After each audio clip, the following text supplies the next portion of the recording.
कुछ उसके अपनी समस्या थी, और वो माता पिता हमको कह रहे थे कि उसको कहिए विवाह कर ले,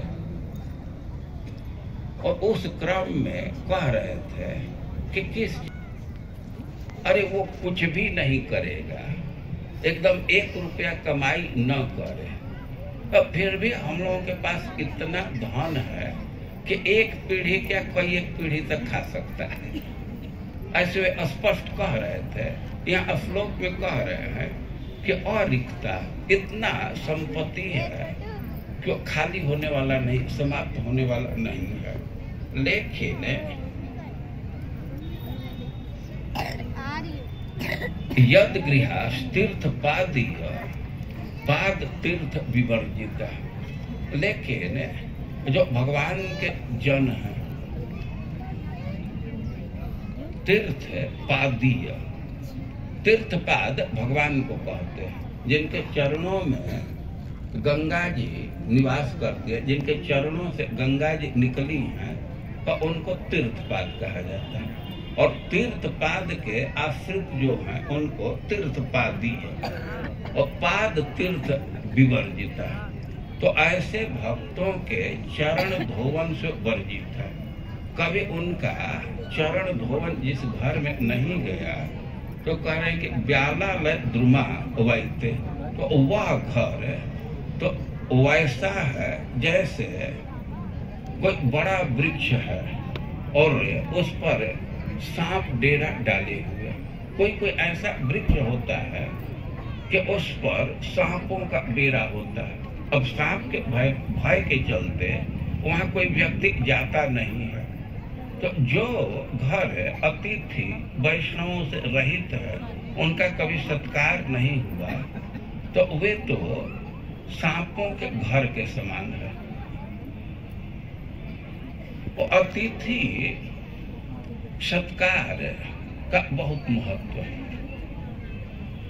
महाभारत में एक कथा है कि कबूतर अपना जीवन दे दिया।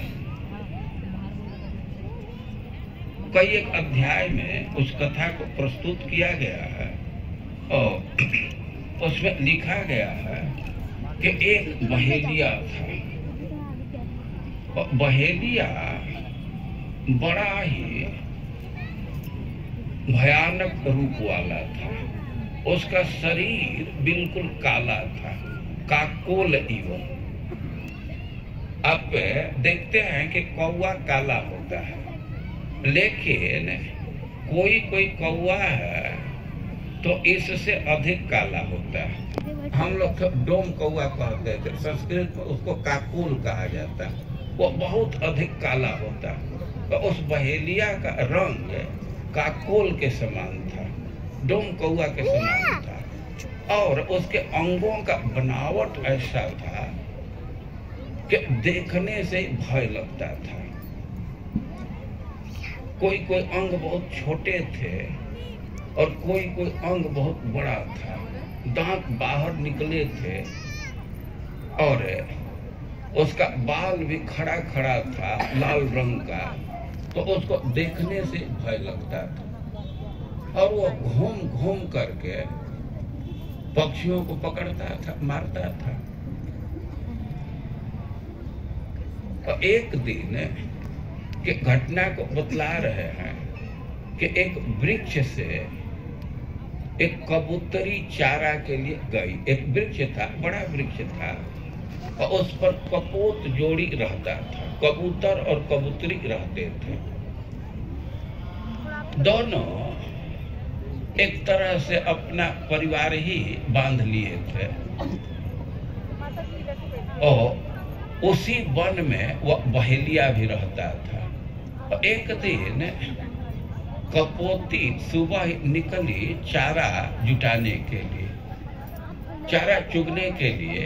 वो घोंसले से निकल गई, सुबह से निकल गई, और उधर चारा वो चुग रही थी, और उसी दिशा में वो बहेलिया निकल गया।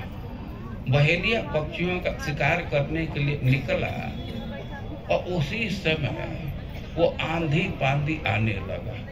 जोर की हवा बहने लगी, सब जगह बादल छाने लगा और ऐसा बादल छा गया कि कहीं कुछ अब दिखाई ही नहीं दे रहा था और जोर से वर्षा होने लगा। अब वर्षा के जल से तो सब जगह पानी पानी भर गया और हवा तेज चल रही थी तो बिल्कुल ठंड हो गया। अब उस स्थिति में जो कबूतरी थी उसका तो पंख फड़फड़ाने लगा और हवा के वेग से वो धरती पर गिर गई। वो बहेलिया उसी क्षेत्र में गया था और बहेलिया भी शीत के मारे कांप रहा था और सब जगह पानी भर गया। अब कोई रास्ता नहीं सूझ रहा था, वो किधर जाए और इसका वो निर्णय नहीं कर पा रहा था। अब उस स्थिति में सोचा कि अब तो घर लौट जाना चाहिए। थर थर कांप रहा था और घर लौटने के क्रम में ही देखा कि एक कबूतरी पड़ी है रास्ते में, फड़फड़ा रही है। वो इतना क्रूर था कि खुद ही थर थर कांप रहा, लेकिन कबूतरी को देख करके उसको अपने जाल में रख लिया, उसको हाथ लपका करके पकड़ा और अपने जाल में रख लिया और फिर अपने घर के तरफ बढ़ने लगा। अब रास्ते में देख रहा है कि सब जगह जल भरा है। आंधी तो समाप्त हो गया, बादल भी समाप्त हो गया, लेकिन भीगा था, बहुत कांप रहा था और कहीं रास्ता का पता नहीं चल रहा था। और आगे बढ़ते बढ़ते तब तक सूर्यास्त का समय हो गया। अब तो कहीं कुछ नहीं दिख रहा था, तो अब वह निर्णय लिया कि कहीं वन में ही आज रात बिता लेना चाहिए। तो चल रहा था, देखा कि एक बहुत बड़ा वृक्ष है, तो उसी वृक्ष के नीचे गया।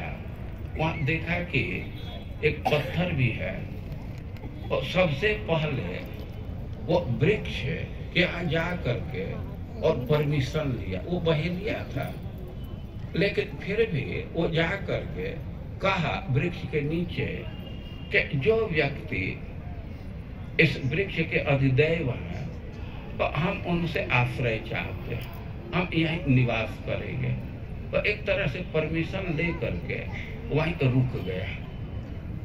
तो वो तो वृक्ष के नीचे खड़ा है, लेकिन उसके जाल में तो कबूतरी है। अब वहां वो गया तो कबूतर विलाप कर रहा था। कबूतर उसे वृक्ष के ऊपर बैठा था और वह कह रहा था कि अपि स्वस्ति भवेत् तस्य प्रियाया मम कानने।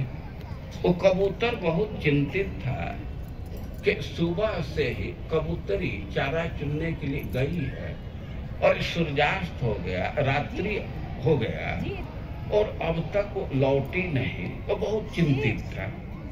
वो वह देवता से, भगवान से प्रार्थना कर रहा है कि अपि स्वस्ति भवेत् तस्य प्रियाया मम कानने, कि हमारी प्रिया, हमारी पत्नी वन में गई है, तो हे देवगण उसका मंगल हो। तया विरहितम हिदम शून्य मध्य गृहम मम। उसके मंगल की कामना कर रहा है कि ठीक से रहे।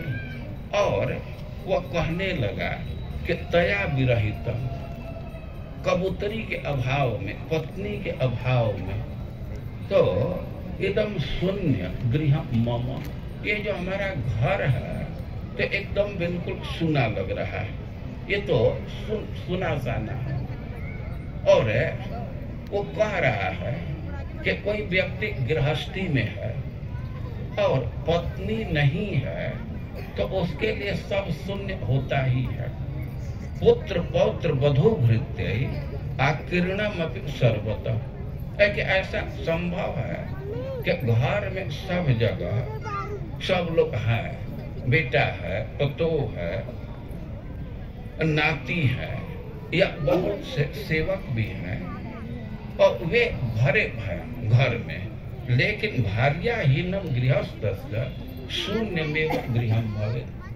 लेकिन पत्नी घर में नहीं है तो घर शून्य ही होता है, बिल्कुल सुना लगता है गृहस्थ के लिए, सबके रहने के बावजूद भी। अरे भाई सब लोग हैं तो घर सुना क्यों लगेगा? वो कह रहे हैं कि न गृहम गृह मिथ्याहु। अरे बिल्डिंग को घर नहीं कहा जाता, गृहिणी गृह मुच्यते। और पत्नी है, घर वाली है, उसी को घर कहते हैं। गृहम तो गृहिणी ही न अरण्यम सदृशम मतम। जिस घर में, जिस बिल्डिंग में पत्नी नहीं है तो वो तो वन के समान होता है। यदि सा रक्त नेत्रांता चित्रांगी मधुरस्वरा अद्यनायाति में कांता न कार्य जीवते न में।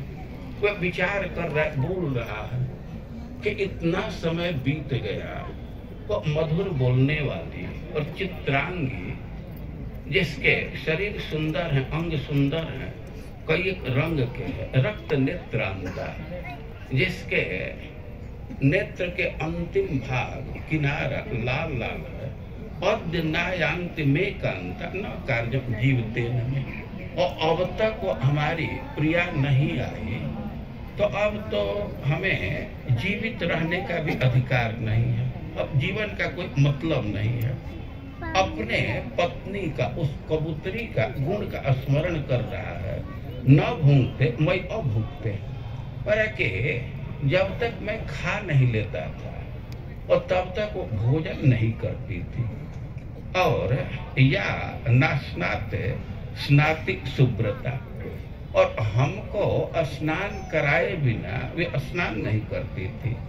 ना तिष्ठति उपतिष्ठित, मैं जब तक बैठता नहीं था तो बैठती नहीं थी। और सेते च साहित्य मई, हमारे सोने के बाद ही वह सोती थी। हृष्टे भवति सा हृष्टा, जब मैं प्रसन्न रहता था, हम खुश हैं तो वह भी खुश हो जाती। और दुखते में दुखता, और हम किसी शोक में है, किसी दुख में है तो वह भी दुखी दिखती थी। प्रोषित दीन बदना, मैं कहीं दूर चला जाता था तो खिन्न हो जाती थी, उसका मुख खिन्न हो जाता था। और क्रोधे च प्रिय बादिनी, यदि मैं क्रोध भी करता था, मैं तो क्रोध में बहुत डांटता था, कटु वचन बोलता था, लेकिन हमारे क्रोध करने पर भी प्रिय बादिनी, वह मधुर बोलती थी। पतिव्रता, पति गति, पति प्रिय हिते रहता, हमको ही अपना सर्वस्व मानती थी, हमारे हित में रहती थी। और जस्य तादृशी भार्या धन्या स पुरुषो भोवी, कह रहे हैं कि जिसको ऐसी पत्नी मिली है जो पति के हित में रत रहती है, उसी को अपना सर्वस्व मानती है, तो वह व्यक्ति को पृथ्वी पर धन्य है। तो भूवि धन्य सह पुरुष, पत्नी अनुकूल है, सेवा परायण है, तो पृथ्वी पर वह व्यक्ति धन्य है।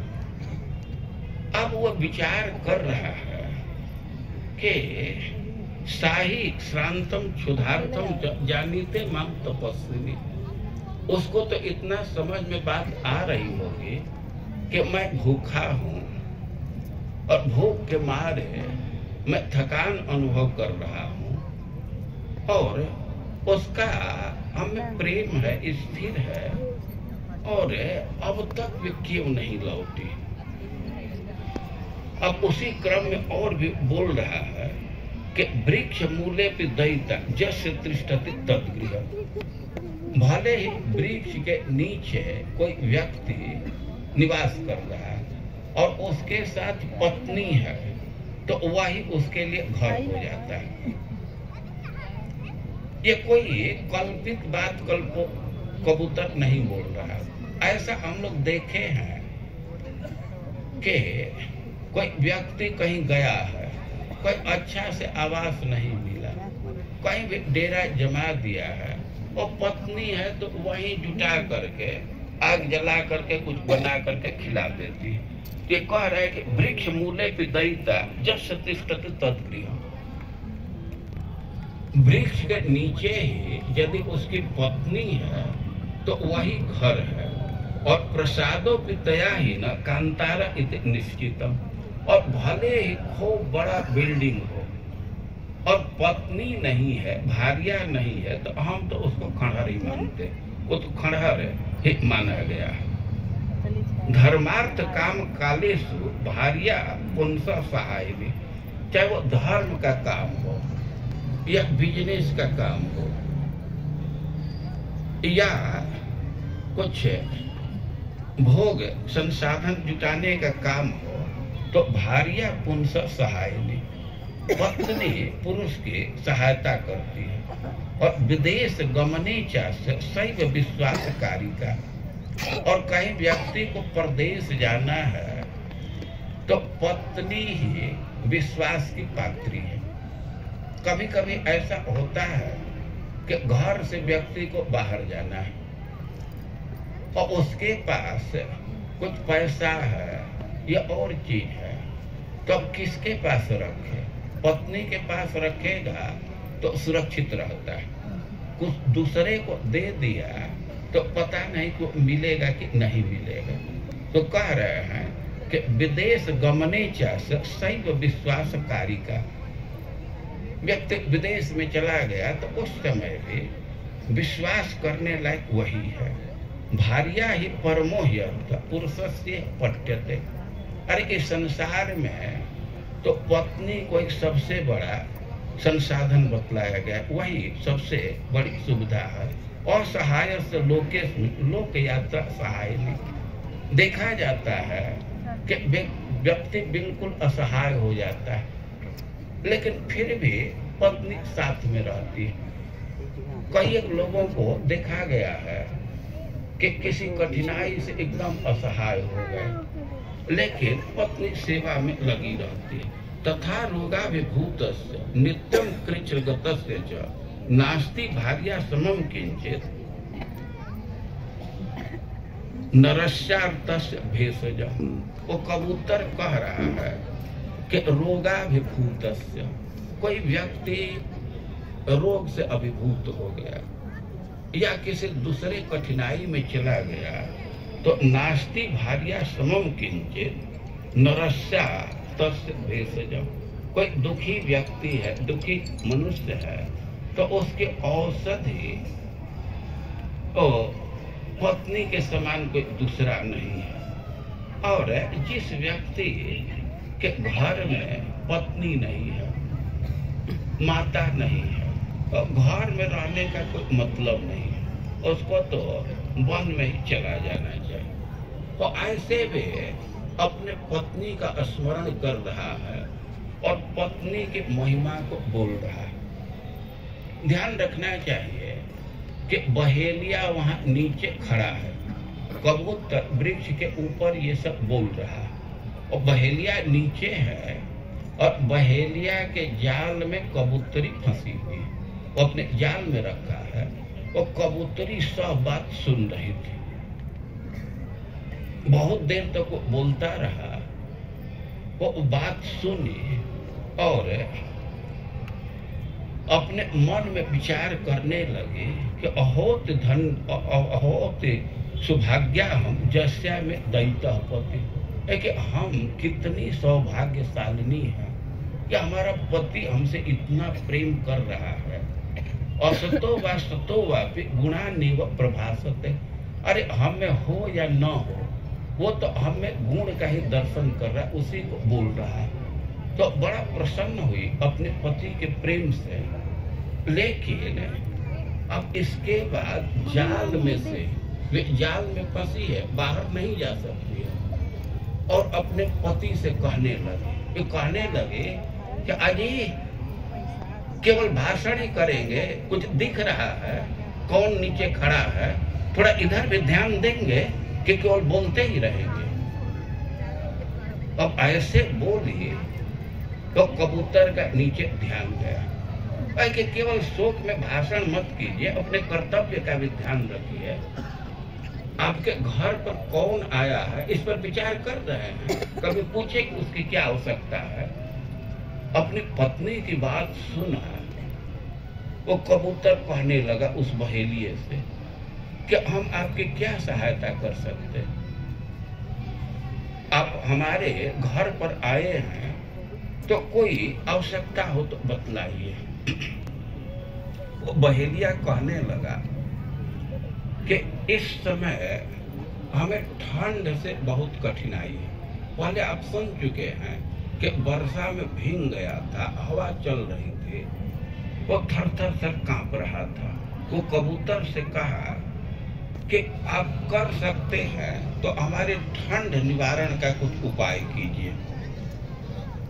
कबूतर तो विचार करने लगा कि कैसे इसके ठंड का निवारण किया जा सकता है।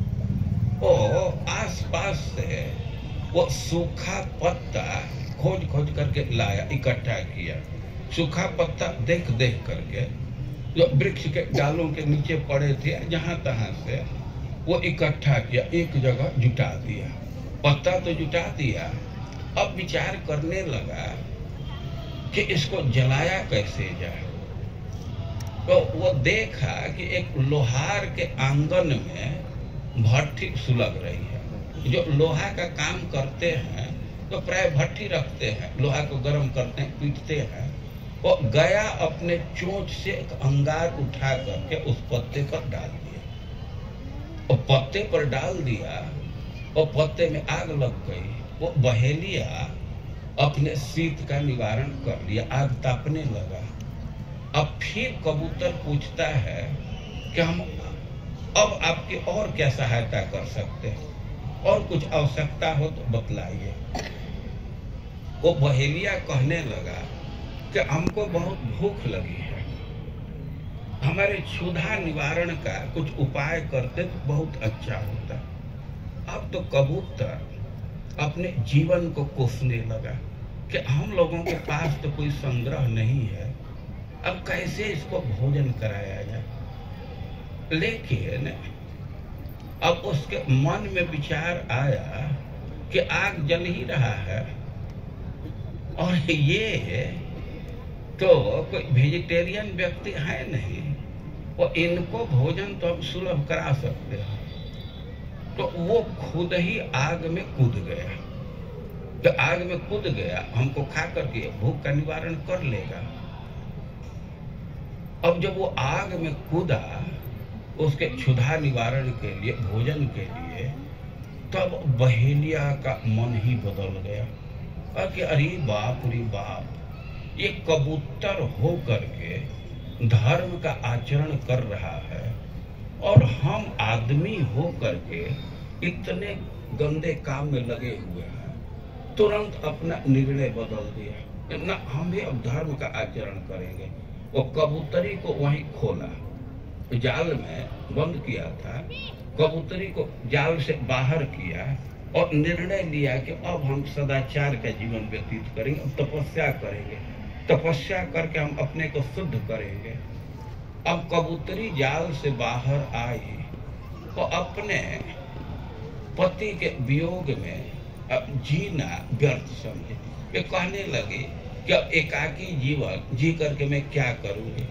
तो वह भी उसी आग में अपना जीवन न्यौछावर कर दी। वो आग जल रहा था जिसमें कबूतर कूदा था, तो कबूतरी भी जाकर के उसी में कूद गई।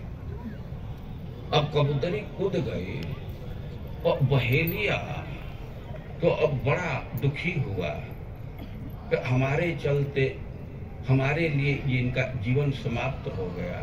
तो निर्णय लेने लगा कि हम तो अब सदाचार का जीवन व्यतीत करेंगे, तपस्या करके अपने को शुद्ध करेंगे। तो वन के तरफ जा रहा था और अब वन के तरफ जा रहा था तो स्पष्ट देखा कि वो कबूतर और कबूतरी दोनों ही सुंदर शरीर प्राप्त करके स्वर्ग को जा रहे हैं।